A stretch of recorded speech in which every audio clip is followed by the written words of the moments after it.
Charlie, we were talking about those milk bottle taglines. Oh. I think you have some other examples. Well, we referred to those little endings. Uh,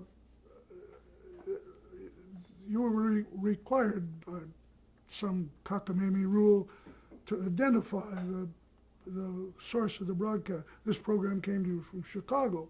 That was all we had to say, but we had to say that by the. So that little milk bottle thing was, we'd try and dress it up and make it funny or something, that announcement. So one time we had the camera cable stretched across the studio floor, a full shot of the studio. Then we narrowed down to Dave kneeling alongside the cable with a hatchet in his hand. And he looks up and he says, "This program came to you from Chicago." Whack! And he cuts the cable and the set went black. That caused a lot of talk. And another time, he said, "This program came to you from Chicago, the friendly city." And he turned his back and he had a knife in his back, in the middle of his back. And we did all that little tiny jokes, but that worked on television. You couldn't do them anyplace else. Were you able to continue doing those, or did you have interference? Did they ask you not to do that? No, we were encouraged to do that. They liked it. Well, what was it like in the studio at that time? I mean, tell me about the equipment that you had and the kind of pressures that you were working under. Well, you have to remember, in those days, everything was live. There was no tape. Tape hadn't been invented yet. And cameras were big. Cameras were 4 times as big as the cameras they use now. Cameras they use now are about 2 shoeboxes. Well, these things, one man couldn't lift the damn things.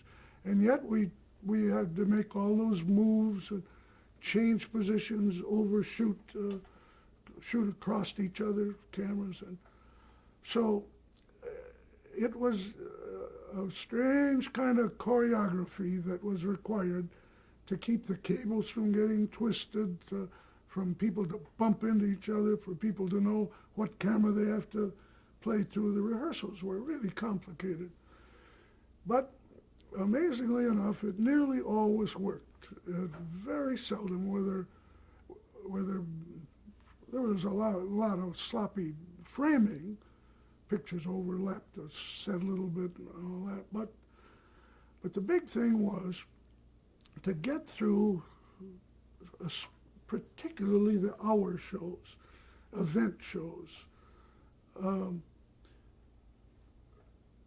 When they were live and everything worked, when you got all the shots and no one screwed up on the dialogue, and you got out on time so that the commercials didn't crowd up at the end and everything worked, and the director stood up and to give the last order, and he'd say, "All right, put the stuff away."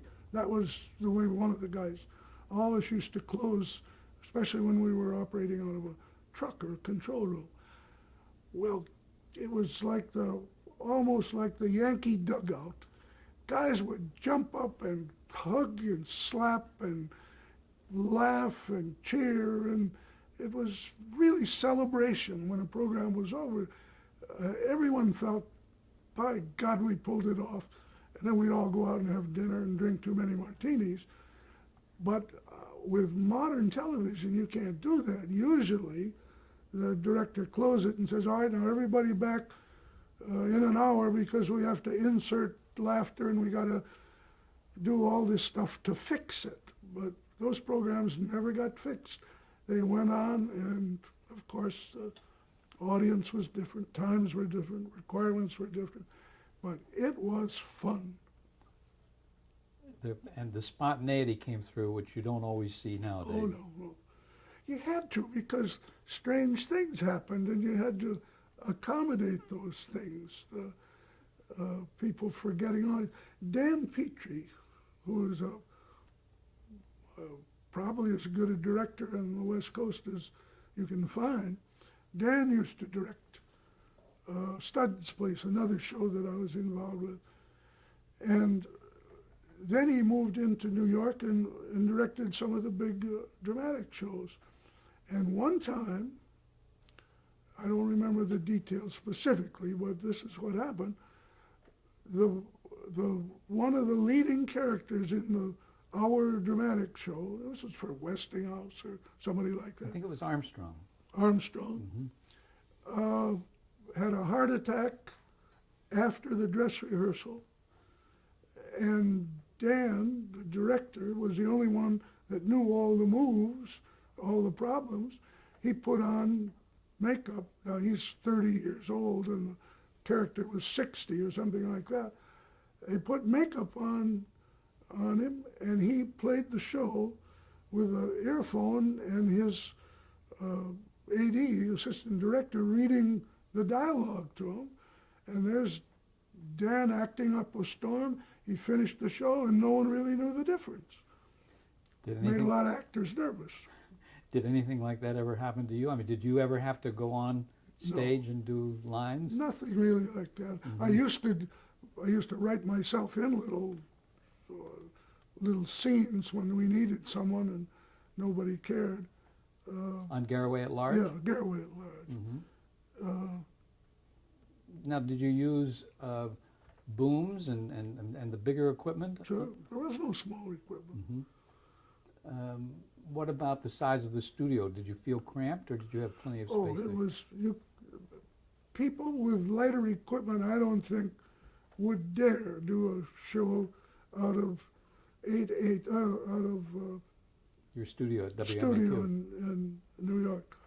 One time, Hoban, I remember, the director, wanted a crane, a Fearless crane, which is as big as a sofa, and with a crane that rises up along off the floor, so he could get shots from top down and move it back and forth. Very graceful piece of equipment. It can be used very gracefully.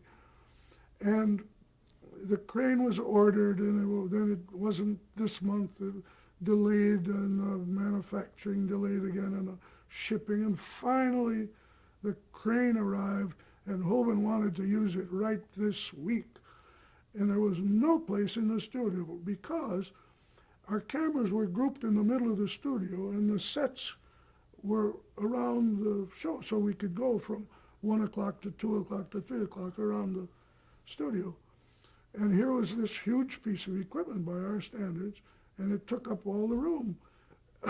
And that week it happened that we didn't have anything special for another girl singer, Betty Chappell, to do.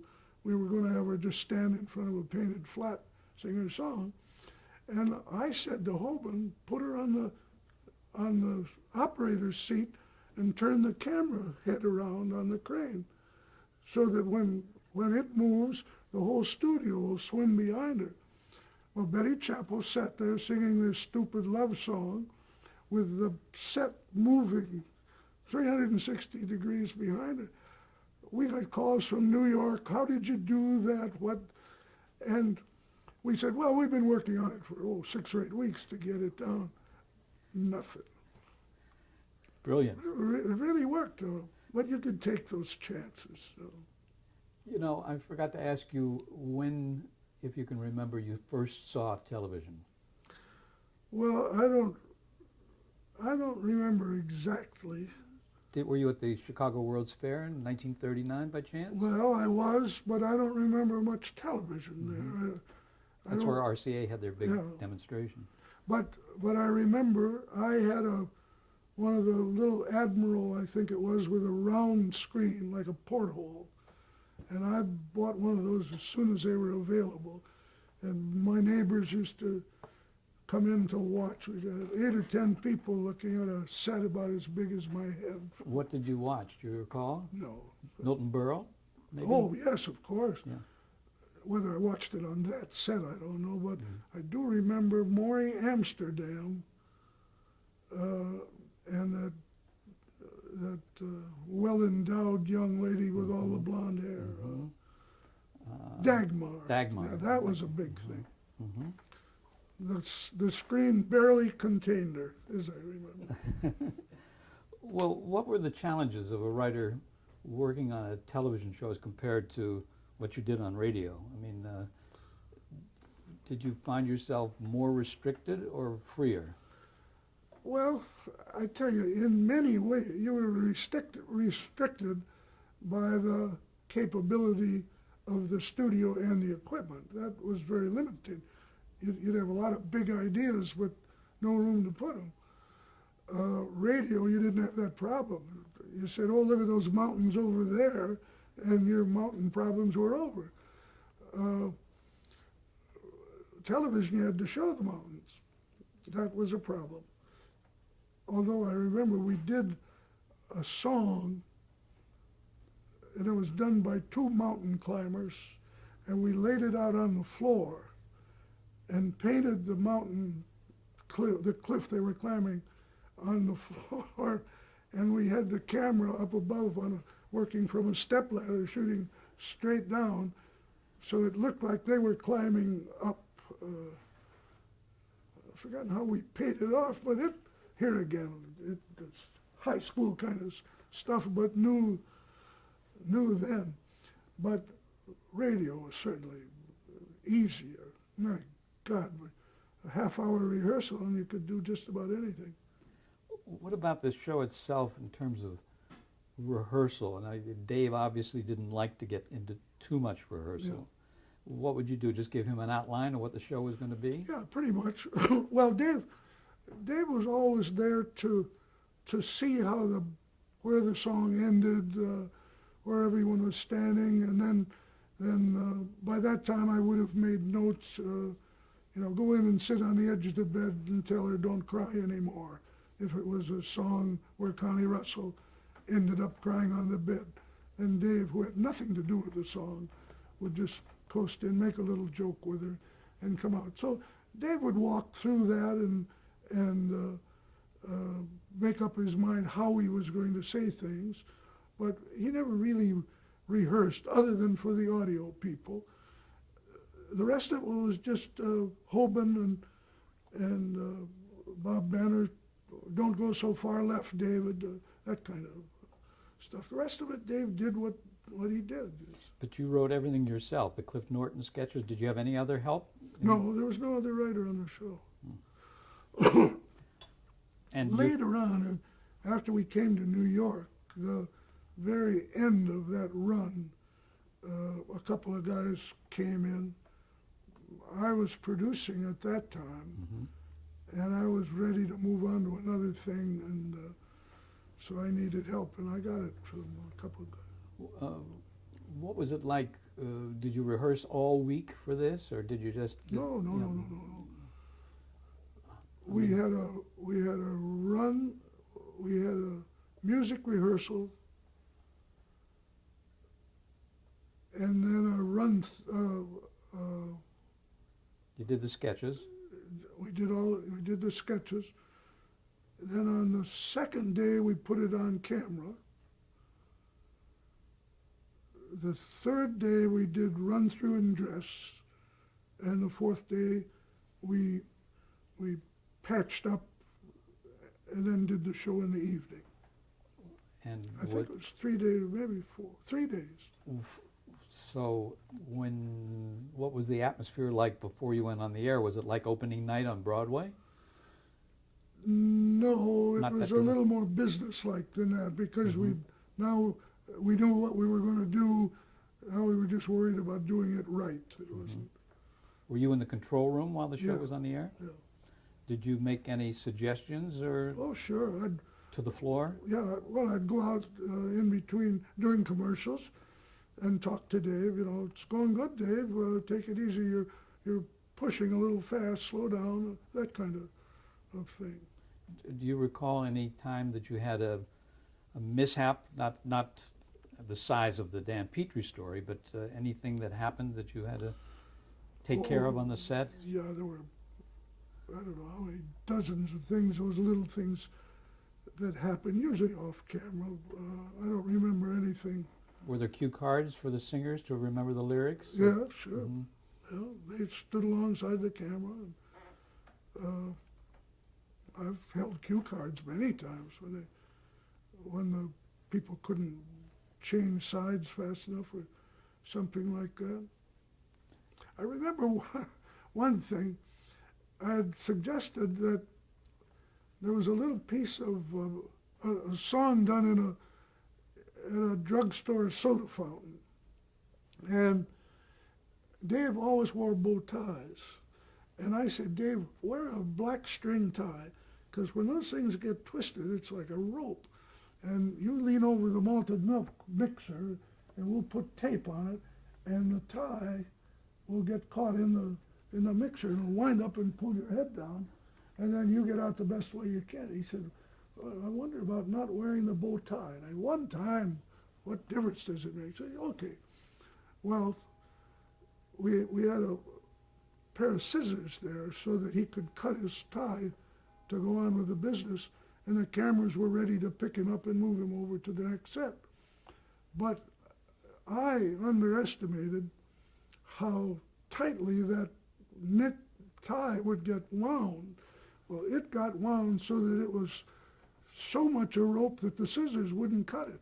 So Dave read the introduction to the next song while he's sawing away with a pair of scissors, and his head held up against the mixer. The crew started to laugh at that, and their laughter made it really funny. Dave didn't know what was going to happen. I noticed on the show that I saw at the museum of the Garraway show, that if somebody made a mistake, you just continued on, Sure. and you could hear stagehands sometimes moving the scenery behind. Yeah, sometimes I remember times when a stagehand would drop something or bump into something, and Dave would go over and talk to him. Say, look, Harry, don't do that. No, you know that. Well, I'm sorry, Dave. And Dave would make some little joke about, remember, the wife and kids will starve to death if you ever do that again. And it was good-natured and friendly, and people laughed at it. You had that one show where you told the whole story about the stagehand and his family and where he lived and Oh, that Christmas show. Christmas yeah, show. Yeah. Yeah, I remember that little guy. He was, You talked about Ted Mills. He was the producer, Yeah. right? Tell me about working with him. I mean, was he easygoing? well, yes. Ted knew what he wanted, but he was wide open to suggestions, and he was looking for ideas, and Ted was responsible for some others. It wasn't just Garraway.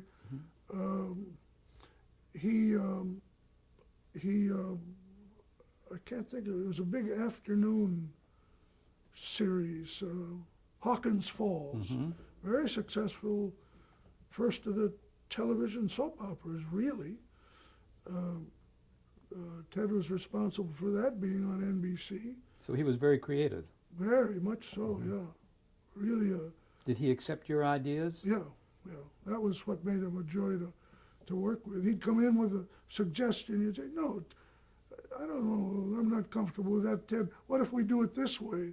He'd say, yeah, okay, let's do that. He was ready to change, or if he was sure, he'd hold on to it. No, he was a good producer. Did he have much to do with the directors? I mean, did he tell Bill Hoban or Norman Felton what he wanted? No, Yeah. no, I don't.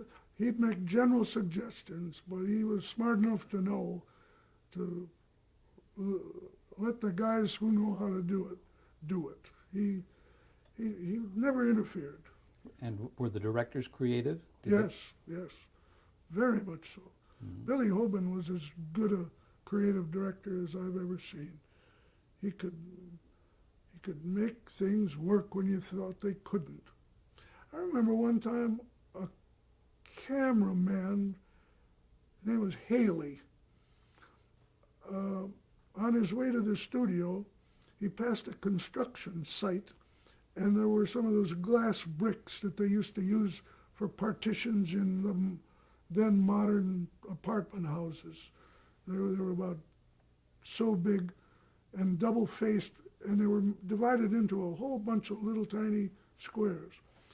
Well, Haley brought one of the bricks to the studio and put it in front of the lens, And the lens then saw 50 identical images, a little smaller than a postage stamp each one, but all in perfect focus. So that he showed it to Ted, and Ted called Billy Hoban and said, "Put that on. We'll use it for Connie Russell's number." So the number was something that, in some tiny way, would justify multiple images. So that became the Haley lens. And New York called up and said, "Where did you get the lens?" And we explained that it was a thing made in Switzerland, and we had ordered it 2 years ago, and it came. And it's get in touch with Switzerland and ask for the Haley lens. Was what we. Did you use it on other occasions Sure. too? Anything else like that ever come up? I mean, were you shot through some piece of material Oh, or something? Well, now you tell about that now, and it's so old hat. We used, the boy is a soldier, and the girl is lonesome, and she's singing a song to the boy's picture. And you dissolve from the picture to the guy, and he sings a song live. Wow, that was a big thing. Well, you'd be ashamed to do that today. But we were very proud of it then. And it was entertaining. It was then Yeah. because it was fresh, it was new. Yep. I just want to sidetrack for a moment that your relationship with Dave Garroway is so good that I read somewhere he was the best man at your wedding. Yeah, he was my best friend. Hmm. You never had to go back and stay at his house again, though. No, but his lease finally ran out, and he didn't like living there anyway. So we rented adjacent apartments in a new building, so that we could spend off hours working together. And then Dave got an apartment in a wonderful little artist apartment building on Burton Place in Chicago. And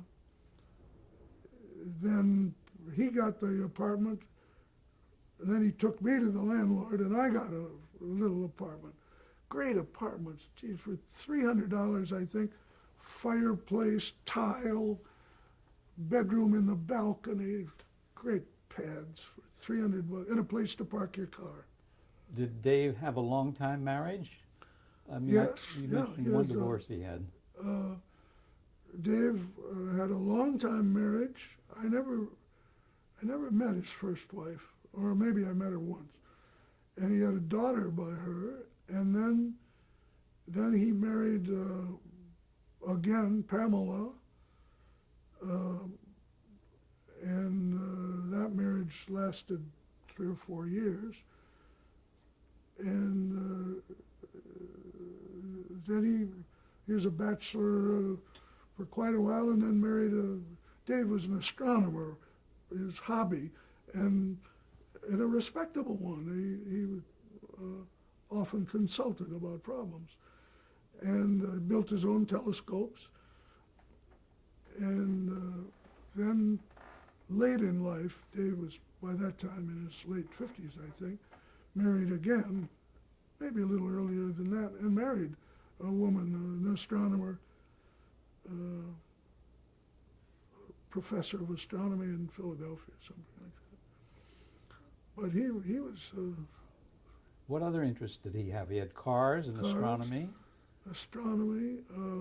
He was a scratch golfer. Well, not a scratch golfer, but he had a handicap of 3 or 4, I guess. That's good. He was wonderfully coordinated. He could throw cards into a hat, or he was a bear on a dartboard. Good at golf, good ping pong player.